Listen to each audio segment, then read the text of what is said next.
And welcome back to Hannity. Now, one thing we learned over the years from the administration is that they rarely hold anybody accountable for their failures. However, tonight we can report it's finally happened. Now, unfortunately, it's nobody you've ever heard of. Now, his name is Jaffe Joseph, and up until last week, he was a national security aide inside of Team Obama. He was fired after being exposed as the tweeter behind the alias @NatSecWonk. Apparently, thin-skinned officials inside the White House took offense. Messages that Mr. Joseph sent that were critical of the commander-in-chief and others. So let's put this into context. This is a ridiculous example of accountability at the lowest levels of government. So where does the buck really stop in the administration? For example, why hasn't Health and Human Services Secretary Kathleen Sebelius been fired for the disastrous $634 million taxpayer rollout of Obamacare? Why was Lois Lerner? Why was she allowed to resign after being placed on paid leave when we know that she was behind the IRS's efforts to target conservatives? And then, of course, there's Attorney General Eric Holder. He lied under oath about Operation Fast and Furious. Border Patrol agent Brian Terry, he was murdered in that case, and yet Holder, he still has a job. And speaking of officials who were caught lying, well, why wasn't Hillary Clinton ousted for the Benghazi terror attack that left these 4 Americans dead? Now, these are people who should be held accountable for failing the American people, not some low-level bureaucrat who posted a bunch of stupid messages on Twitter. Here with reaction, Utah Senator Mike Lee is with us. Senator, good to see you again. What's your reaction? And, of course, he complained that Valerie Jarrett, he said something bad about her, and he's gone. What's your reaction? You know, Sean, this is symbolic of what happens with big government. Very often it's the little guy that gets hurt. Here, Jaffe Joseph gets fired. But people who are much higher on the food chain within Washington are protected from really bad things, things like Fast and Furious and Benghazi and scandals at the IRS and the NSA. This is what big government does, and it's symbolic of what big government does to the American people generally.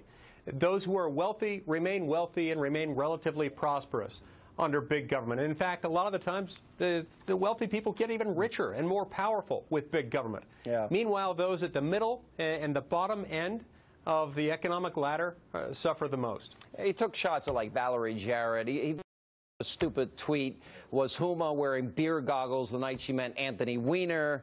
Almost as bad a pairing as Samantha Powers and Cass Sunstein. You know, I mean, just stupid stuff. This is not fireable to me. Just, you know, sit down, talk to Human Resources. Let me play for you Kathleen Sebelius, and she was asked, why didn't they send the A-team in? They keep saying, we're going to send in the A-team now. Why didn't she send them in the beginning? She was asked that yesterday.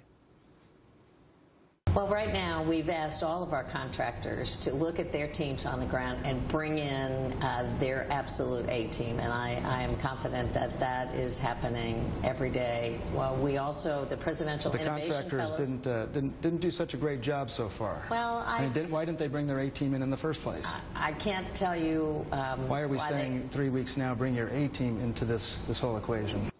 It's a pretty good question from a liberal network, I thought. What's your reaction to that? It's an excellent question, and the question is made even more poignant by virtue of the fact that not only did they not bring in the A-team initially, but they didn't bring in the B team or the C team or even the D team. They brought in a team that, by all accounts, according to any objective measuring stick, failed miserably. And they really have a lot of questions to answer in connection with this. How was it that the bidding process resulted in this award going to a Canadian company that was going to do such a horrible job on this? I mean, we have pretty sophisticated bidding processes set up within the federal government. Why didn't they follow those? Yeah, no bid. How about Americans that are looking for jobs right now? We have the lowest labor participation rate in decades. Let me play for you a call. I've called 3 times now. The president said, call the 800 number. They're going to help you. So I called the 800 number. And each time they referred me back to the broken website, which Ainsley Earhart, we're going to go back to her in a second, is trying to get on, and it doesn't work. Yesterday, this was my 3rd call, you can hear the supervisor in the background saying, shut him down. Listen to this. Who's the guy talking in the background? I want to talk to that guy because I have to wait for you to listen to him. Why don't I just talk to him directly? Shut him down. Shut him down, he said. Why did he mean shut me down? That's not nice.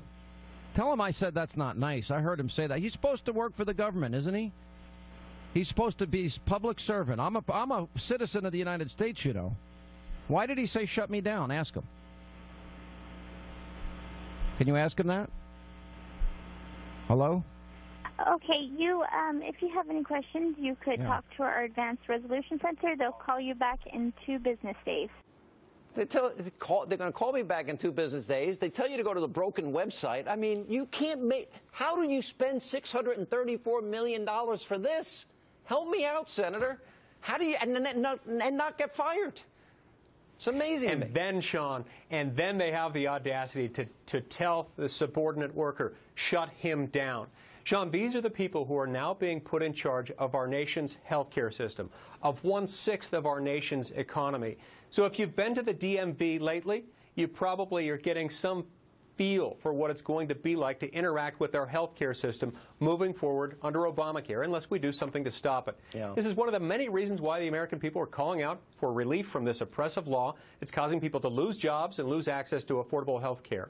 Do you see Alan Grayson's campaign email where with a picture comparing the Tea Party to the KKK? We got a statement from him yesterday. He said there's overwhelming evidence that the Tea Party is the home of bigotry and discrimination in America today, just as the KKK was for an earlier generation. If the shoe fits, wear it. There's incendiary language that has been used now. President, all the comments that were made during government shutdown, blackmail, anarchists, bomb strapped to people. What is your reaction to this? Well, Mr. Grayson is reflecting a certain reckless disregard for the truth. He's engaging in false and defamatory speech, and that's the kind of speech that is not protected.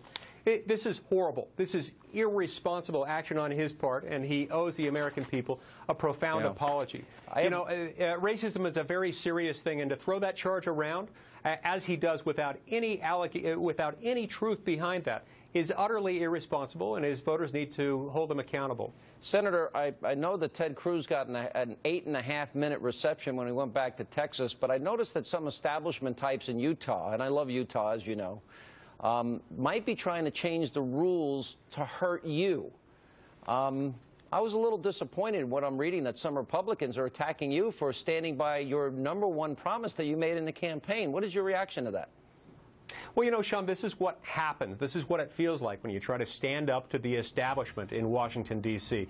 We do have a battle between the Washington, D.C. political establishment and the American people.